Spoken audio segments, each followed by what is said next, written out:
കേരളത്തിലെ കണ്ണും കാതുമെല്ലാം തൃശൂരിലേക്കും വയനാട്ടിലേക്കും തിരുവനന്തപുരത്തേക്കും ഉറ്റുനോക്കുന്ന ദിവസമാണ്. NDA സ്ഥാനാർത്ഥികൾക്കായി പ്രധാനമന്ത്രി നരേന്ദ്രമോദി ഒരിക്കൽ കൂടി കേരളത്തിലേക്ക് എത്തുകയാണ്. തൃശൂരിലും തിരുവനന്തപുരത്തും അദ്ദേഹത്തിന് പൊതുപരിപാടികളുണ്ട്. അതേസമയം തന്നെ രാഹുൽ ഗാന്ധി വയനാട്ടിലേക്ക് എത്തുകയാണ്. ദേശീയ നേതാക്കൾ, പ്രമുഖരായിട്ടുള്ള ഒട്ടനവധി നേതാക്കൾ അദ്ദേഹത്തോടൊപ്പം അണിനിരക്കുകയും ചെയ്യും.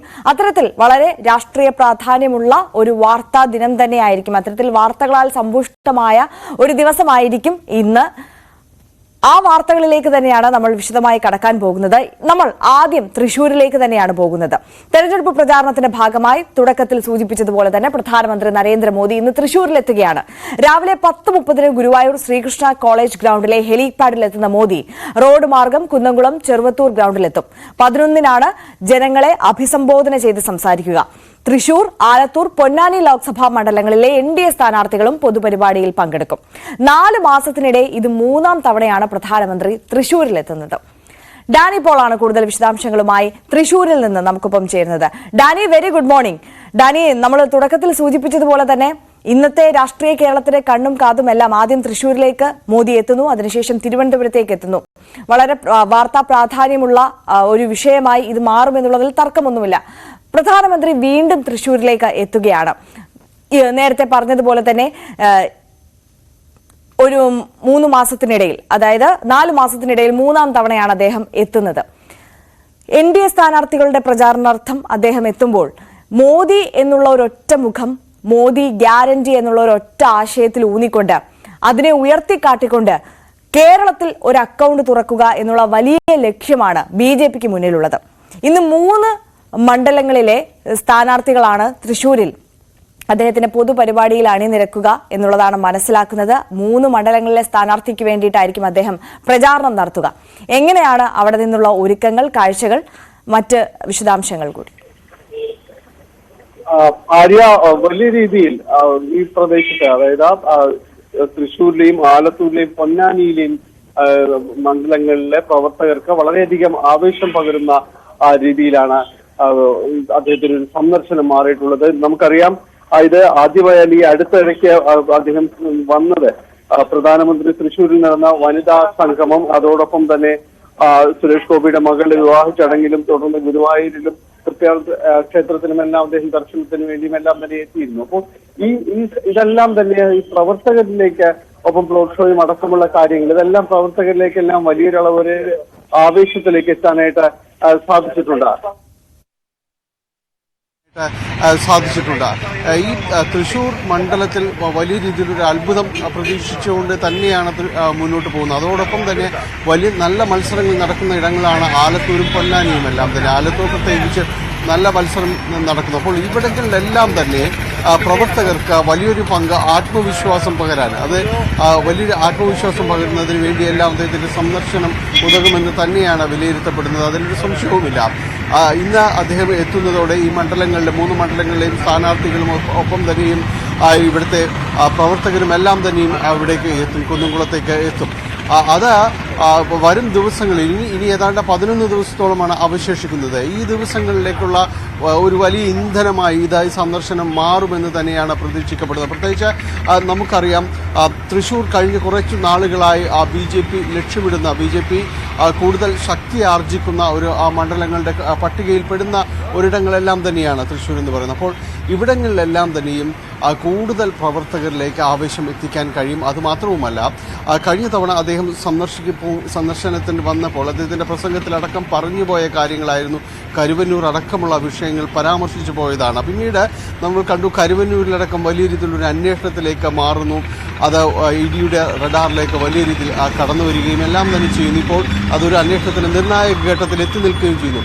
കരുവന്നൂർ BJPയെ സംബന്ധിച്ചിടത്തോളം, അതല്ലെങ്കിൽ ഇതര പാർട്ടികളെ സംബന്ധിച്ചിടത്തോളം വലിയൊരു തെരഞ്ഞെടുപ്പ് വിഷയം തന്നെയാണ്. അത് ഉയർത്തി കാണിക്കുക തന്നെ ചെയ്യുന്നു. അപ്പോൾ ആ ഒരു അന്വേഷണം നിർണായക ഘട്ടത്തിൽ എത്തി നിൽക്കുമ്പോൾ തീർച്ചയായും അദ്ദേഹത്തിൻ്റെ പ്രസംഗത്തിൽ അതെല്ലാം തന്നെ കടന്നു വന്നേക്കാമെന്ന് തന്നെയാണ് നമ്മൾ പ്രതീക്ഷിക്കുന്നത്. കാരണം ഇതെല്ലാം തന്നെ രാഷ്ട്രീയ വിഷയമായിട്ട് ഉയർത്തിക്കൊണ്ടുവരുന്നതിലെല്ലാം BJPക്ക് സാധിച്ചിട്ടുണ്ട്. കാരണം ഇവിടെ ഒരു വലിയ രീതിയിലൊരു സ്കാം നടന്നിട്ടുണ്ട്. അത് പുറത്തു കൊണ്ടുവന്നത് ഇഡിയുടെ അടക്കമുള്ള ഒരു അന്വേഷണമാണ്, കേന്ദ്ര ഏജൻസികളുടെ അന്വേഷണമാണ് ഇതിനെല്ലാം തന്നെ സഹായമായത് എന്ന രീതിയിലുള്ള ഒരു പ്രചരണം BJPയുടെ ഭാഗത്തു നിന്നുണ്ടായിരുന്നു. അത് ഉയർത്തിയെടുക്കുന്നതിൽ അവർ ഒരു പരിധിവരെയെങ്കിലും വിജയിച്ചിട്ടുമുണ്ട്.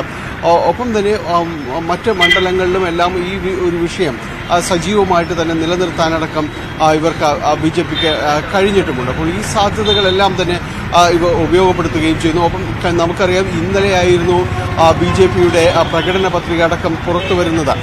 അതിനുശേഷം അദ്ദേഹം പങ്കെടുക്കുന്ന ഒരു വലിയ തെരഞ്ഞെടുപ്പ് പ്രചാരണ പരിപാടി കേരളത്തിലാണ് എന്നതും സവിശേഷം തന്നെയാണ്. അപ്പോൾ അത്തരം കാര്യങ്ങൾ സംബന്ധിച്ച് കൂടുതലായിട്ട് പറയുന്നതിന്, കൂടുതലായിട്ട് പ്രവർത്തകരിലേക്ക് എത്തിക്കുന്നതിനെല്ലാം ഈ രണ്ട് പൊതുപരിപാടികൾ, ഇത് തൃശ്ശൂരിലെ ആയാലും തിരുവനന്തപുരത്തെ ആയാലും പൊതുപരിപാടികൾക്ക് സഹായകരമാകും. അതെല്ലാം തന്നെ പ്രധാനമായും ഉറ്റുനോക്കുന്ന വിഷയങ്ങൾ തന്നെയാണ്. അതിൽ കൂടുതൽ എന്താണ് പറയുവാനുള്ളത്? കാരണം അദ്ദേഹം എപ്പോഴും കേരളത്തിലേക്ക് എത്തുമ്പോൾ അമ്മമാരോടും സഹോദരിമാരോടും എന്ന രീതിയിൽ തന്നെ അദ്ദേഹം സംസാരിക്കാറുണ്ട്. അപ്പോൾ അതിനപ്പുറം തെരഞ്ഞെടുപ്പിൽ അവർ പ്രകടന പത്രികയിൽ അവർക്ക് വേണ്ടി നീക്കിവെച്ചിരിക്കുന്ന കാര്യങ്ങൾ ഇതെല്ലാം തന്നെ ഒന്നുകൂടി വിശകലനം ചെയ്തുകൊണ്ട് വിശദമാക്കിക്കൊണ്ട് കൂടുതൽ എന്തെല്ലാം സംസാരിക്കും എന്നെല്ലാമാണ് ഉറ്റുനോക്കുന്നത്. രാഷ്ട്രീയമായി വളരെയധികം പ്രാധാന്യമുണ്ട് ഈ ദിവസങ്ങളിലെ അദ്ദേഹത്തിന്റെ സന്ദർശനത്തിന്.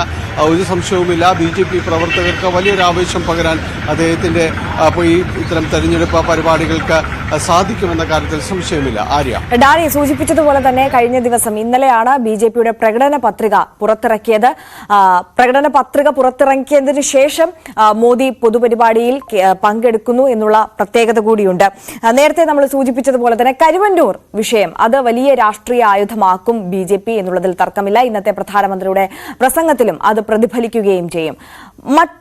അതോടൊപ്പം തന്നെ നേരത്തെ ഈ ആലത്തൂർ സ്ഥാനാർത്ഥിയോട് നേരത്തെ സംസാരിച്ചത് ആ ഒരു കരുവന്നൂർ വിഷയവുമായി ബന്ധപ്പെട്ടും ഈ നഷ്ടമായ പണമെല്ലാം അവിടുത്തെ ആളുകൾക്ക് തിരികെ നൽകാനുള്ളൊരു നടപടി, ഈ ED കേസിന് പുറമെ ജനങ്ങളെ കൂടി, അതായത് ഈ പണം നഷ്ടമായ ആളുകളെ കൂടി ചേർത്ത് പിടിക്കുന്ന ഒരു സമീപനം അവിടെ സ്വീകരിക്കും എന്നുള്ള ഒരു വാഗ്ദാനം കൂടി മുന്നോട്ട് വെച്ചിരുന്നു. പ്രധാനമായും ഈ കരുവന്നൂർ വിഷയം ഊന്നി നിന്നുകൊണ്ടുള്ള ഒരു പ്രചാരണം, ആ വിഷയത്തെ രാഷ്ട്രീയമായി ഉയർത്തിക്കാട്ടിക്കൊണ്ട് അതിനെ പ്രാമുഖ്യമായി സംസാരിച്ചുകൊണ്ടുള്ള ഒരു പ്രസംഗമായിരിക്കും മോദിയുടെ ഭാഗത്ത് നിന്ന് ഉണ്ടാവുക. അതിനപ്പുറം എന്തൊക്കെ കാര്യങ്ങൾ മോദി സംസാരിക്കാൻ സാധ്യതയുണ്ട്? ഈ പ്രകടന പത്രിക കൂടി വന്ന സാഹചര്യത്തിൽ ഏതൊക്കെ വാഗ്ദാനങ്ങൾ കേരളത്തിനെ ഊന്നിക്കൊണ്ട് സംസാരിക്കാനുള്ള ഒരു സാഹചര്യം കൂടി ഉണ്ട് എന്നാണ് മനസ്സിലാക്കുന്നത് ഡാനി?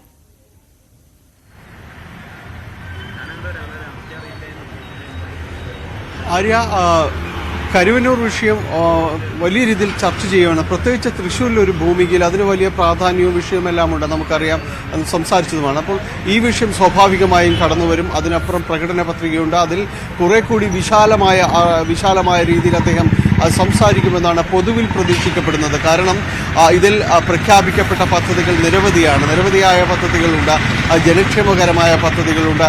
അങ്ങനെ അത്തരം കാര്യങ്ങൾ, മുദ്രാ ലോൺ അടക്കം വലിയ രീതിയിൽ അത് ഉയർത്തിയിട്ടുണ്ട്, അതിൻ്റെ തുക ഉയർത്തിയിരിക്കുന്നു. അതെല്ലാം എങ്ങനെ പ്രയോജനപ്പെടും, കുടുംബങ്ങളിലേക്ക് എങ്ങനെ എത്താൻ കഴിയും, അതെല്ലാം തന്നെ വിശദമാക്കും. നേരത്തെയും ഉണ്ടായിരുന്നൊരു ആക്ഷേപം എന്ന് പറയുന്നത് കേന്ദ്ര സർക്കാർ നല്ല രീതിയിലുള്ള പദ്ധതികൾ നടപ്പാക്കുന്നുണ്ട്, പക്ഷെ അത് കേരളത്തിലേക്ക് എത്തുന്നില്ല. രാഷ്ട്രീയപരമായ ഒരു എതിർപ്പ് ഇക്കാര്യങ്ങളിൽ നിലനിൽക്കുന്നത് കൊണ്ടാണ് ഇത് ജനങ്ങളിലേക്ക് എത്താതെ പോകുന്നത്. എന്തിന് ജനങ്ങളെ ദ്രോഹിക്കുന്നു?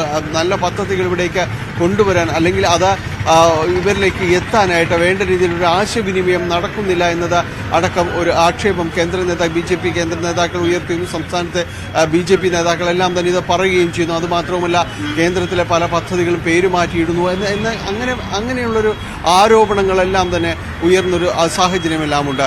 അപ്പോൾ ഇത്തരം കാര്യങ്ങളിൽ വലിയ രീതിയിലുള്ള പദ്ധതികൾ പ്രഖ്യാപിക്കപ്പെട്ടിട്ടുണ്ടെങ്കിൽ അത് പരിചയപ്പെടുത്തുന്നതിൽ ഇതിന്റെ വിശദാംശങ്ങൾ ഇതാണ്, എല്ലാം തന്നെ ഇത്ര പേർക്ക് ഗുണം ചെയ്യുന്നതാണ് എന്നതടക്കം പറയും. പ്രത്യേകിച്ച് അടിസ്ഥാന മേഖലയെ ലക്ഷ്യമിട്ടുകൊണ്ട് നടപ്പാക്കുന്ന പദ്ധതികൾ അത് BJP കുറെ കൂടി ശ്രദ്ധിക്കുന്നത് കേരളത്തിൽ തന്നെയാണ് എന്നത് വ്യക്തമാണ്. കാരണം ആ രീതിയിലുള്ളൊരു വലിയ വോട്ട് ബാങ്കിന്റെ ഒരു കുത്തകാവകാശം മറ്റു പാർട്ടികൾക്കാണ്. അവിടേക്ക് കടന്നു ചെല്ലാൻ BJPക്ക് കഴിയുന്നില്ല എന്ന് അവർക്ക് തന്നെ ഒരു ആത്മവിമർശനം തന്നെയുണ്ട്. അപ്പോൾ ഈ കാര്യങ്ങളിൽ ഇത്തരം പദ്ധതികളെല്ലാം തന്നെ ഉതകുന്നത് കൂടുതൽ അടിസ്ഥാന വർഗങ്ങൾക്ക് ഉണ്ടാകും. അപ്പോൾ അവരെ ലക്ഷ്യമാക്കിക്കൊണ്ടുള്ളൊരു പ്രചാരണ പരിപാടികളും അവർ മുന്നോട്ട് വയ്ക്കുന്നുണ്ട്. അപ്പോൾ ഈ പദ്ധതികളുടെ ഒരു വിശകലനവും വിശദീകരണവും എല്ലാം അദ്ദേഹത്തിൻ്റെ ഭാഗത്തുനിന്ന് ഉണ്ടാകുമെന്ന് നമ്മൾ പ്രതീക്ഷിക്കുന്നു. ഒപ്പം രാഷ്ട്രീയപരമായി കേരളത്തിൽ ഉയർന്നു വരുന്ന വിഷയങ്ങൾ, ചർച്ചകൾ, സംസ്ഥാന സർക്കാരിനെതിരെ ഉണ്ടായിരിക്കുന്ന പ്രതിഷേധങ്ങൾ, പൂക്കോട്ട് ഉണ്ടായിരുന്ന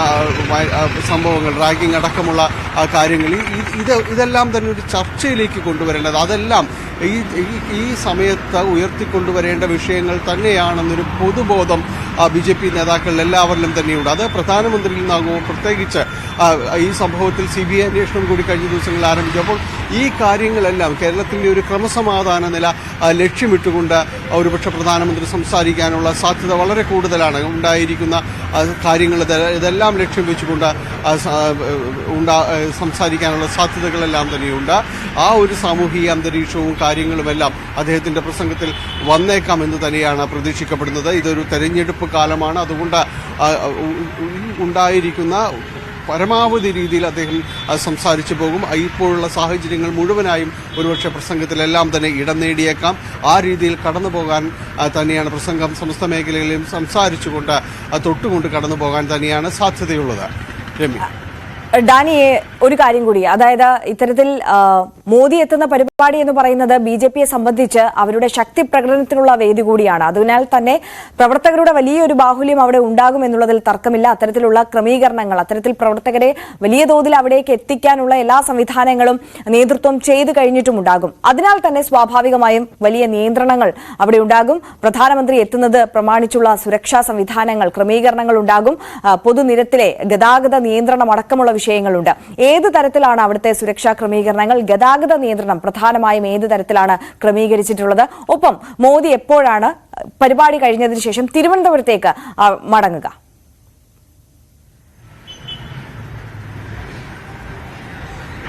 ഇതിൽ അദ്ദേഹം എത്തുന്നത്, പ്രധാനമന്ത്രി എത്തുന്നത് നമുക്കറിയാം കൊച്ചിയിലാണ് അദ്ദേഹം നിലവിലുള്ളത്. എറണാകുളം ഗസ്റ്റ് ഹൗസിലാണ് താമസിക്കുന്നത്. അവിടെ നിന്ന് 9 മണിക്ക് ശേഷമാണ് നേവൽ എയർസ്ട്രിപ്പിലേക്ക് പോകുന്നത്. ഇവിടെ നിന്ന് ഹെലികോപ്റ്റർ വഴി ഗുരുവായൂർ ഭാഗത്ത് അദ്ദേഹം അവിടെ ഇറങ്ങുന്നു. അതിനുശേഷം കുന്നുംകുളത്തേക്ക് വരുന്നു. അപ്പോൾ ഈ ഒരു വലിയ രീതിയിൽ മറ്റ് തൃശ്ശൂരിലെ പൊതുവിൽ ബാധിക്കുന്ന രീതിയിലേക്ക് ഗതാഗത ക്രമീകരണങ്ങൾ ഏർപ്പെടുത്തില്ല. ആ ഭാഗത്ത്, കുന്നുംകുളം ആ ഭാഗത്ത് മാത്രമാണ് നിയന്ത്രണങ്ങൾ, ഗതാഗത ക്രമീകരണങ്ങൾ ഏർപ്പെടുത്തില്ല. പക്ഷേ ഈ ഭാഗങ്ങളിലെല്ലാം തന്നെ സുരക്ഷാ ക്രമീകരണങ്ങൾ വളരെ ശക്തമാണ്. എല്ലായിടത്തും തന്നെ സുരക്ഷാ ഉദ്യോഗസ്ഥരെ അടക്കം വിന്യസിച്ചിട്ടുണ്ട്. ഇവിടേക്ക് കടന്നു വരുന്നവർക്ക്, പ്രത്യേകിച്ച് ഈ പൊതുസമ്മേളനത്തിലടക്കം വരുന്നവർക്കെല്ലാം തന്നെയും നിയന്ത്രണങ്ങളും ഒരു പരിധിവരെ ഏർപ്പെടുത്തിയിട്ടുണ്ട്. കാരണം പ്രത്യേകിച്ച് വളരെ മുൻ റോയിലേക്കെല്ലാം വരുന്നവർക്കെല്ലാം തിരിച്ചറിയൽ കാർഡും കാര്യങ്ങളുമെല്ലാം തന്നെ നിർബന്ധമാക്കിയിട്ടുണ്ട്. ആ രീതിയിൽ പ്രവർത്തകർക്ക് പരസ്പരം തിരിച്ചറിയുന്നവർ മാത്രമാണ് ഏറ്റവും ഫ്രണ്ട് റോഡിലേക്ക് കാര്യങ്ങൾ എല്ലാം തന്നെ വരികയും ചെയ്യുന്നു. അങ്ങനെ സുരക്ഷാ ക്രമീകരണങ്ങളുടെ കാര്യത്തിൽ പഴുതടച്ച രീതിയിൽ തന്നെയാണ് മുന്നോട്ട് പോകുന്നത്. കഴിഞ്ഞ ദിവസം തന്നെയും ഇവിടെ പരിശോധനകളെല്ലാം തന്നെയും NST അടക്കം പൂർത്തിയാക്കുകയും ചെയ്തിട്ടുണ്ട്. ഇതിനുശേഷം 11 മണിയോടുകൂടിയാണ് അദ്ദേഹത്തെ വേദിയിലേക്ക് പ്രതീക്ഷിക്കുന്നത്. അതിനു മുൻപായിട്ട് തന്നെ 9:30 കഴിയുന്നതോടുകൂടി തന്നെ പൂർണ്ണമായും അതിന് ഈ പ്രദേശത്തേക്ക്, മൈതാനത്തേക്ക് ആളുകൾ വന്ന് തീർന്നിരിക്കണം എന്ന രീതിയിൽ തന്നെയാണ് നിർദ്ദേശം നൽകിയിരിക്കുന്നത്. പ്രവർത്തകർ ആ രീതിയിലുള്ളൊരു ക്രമീകരണങ്ങളെല്ലാം തന്നെ പൂർത്തിയാക്കിയിട്ടുണ്ട്. ഇതിനുശേഷം അദ്ദേഹം പ്രസംഗത്തിന് ശേഷം 12:30യോടുകൂടിയാണ് ഇവിടെ നിന്ന് പോകുന്നത് എന്നാണ് ഒടുവിൽ അറിയാനായിട്ട് സാധിക്കുന്നത്. അതായത് കൊച്ചിയിലേക്ക് ചെല്ലുകയും അവിടെ നിന്നാണ് തിരുവനന്തപുരത്തേക്ക് എത്തുകയും ചെയ്യുന്നത്. തീർച്ചയായും ഡാനി പോളാണ് തൃശ്ശൂരിൽ നിന്ന് വിവരങ്ങൾ നൽകിയത്. വരും മണിക്കൂറുകളിൽ നമുക്ക് ഡാനിയിലേക്ക് വീണ്ടും തിരികെ എത്താം. ഒരിക്കൽ കൂടി പ്രധാനമന്ത്രി